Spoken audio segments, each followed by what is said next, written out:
বিস্তারিত জানাতে এই মুহূর্তে আরাফাতের ময়দানে আছেন সহকর্মী মুফতি আব্দুল্লাহ তামিম। সরাসরি যাচ্ছি তার কাছে।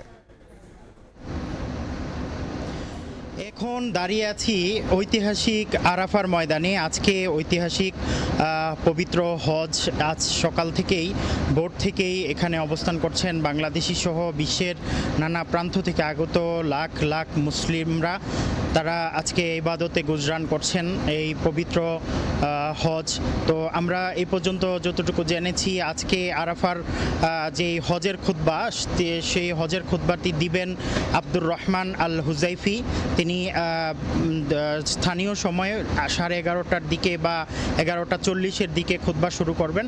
তো আজকে আরাফার এই ময়দানে সমবেত লাখো মুসলিম লাব্বাইক আল্লাহুম্মা লাব্বাইক লাব্বাইক লা শারীকা লাকা লাব্বাইক ইন্নাল হামদা ওয়ান নি'মাতা লাকা ওয়াল মুলক বলে আল্লাহর কাছে হাজিরা দিচ্ছেন।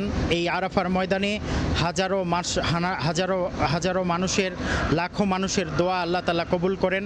সেই জন্য তারা দোয়ায় মশগুল আছেন। কেউ দাঁড়িয়ে, কেউ বসে, নানাভাবে তারা দোয়ায় লিপ্ত আছেন। তো আরাফার ময়দান ইতিহাস ঐতিহ্য বহন করছে। এখানে জাবালে রহমত রয়েছে। হাজার হাজার মানুষ জাবালে রহমতের দিকে ছুটে যাচ্ছেন। আল্লাহ তাআলা এই জাবালে রহমত বর্ষণ করেন। সেই জন্য লাখো মানুষ এখানে সমবেত হন এই হজের দিনে। এই হজের দিনে আল্লাহ তাআলা লাখো লাখো মানুষের দোয়া কবুল করেন। সেই জন্য সারা বিশ্ব থেকে আগত লাখ লাখ মুসলিম তারা মন খুলে আল্লাহ তাআলার কাছে চান, আল্লাহ তাআলার কাছে রোনাজানি করেন, আল্লাহ তাআলার কাছে কান্নাকাটি করেন।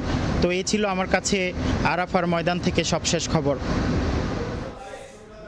সরাসরি যুক্ত ছিলাম আরাফাতের ময়দানে।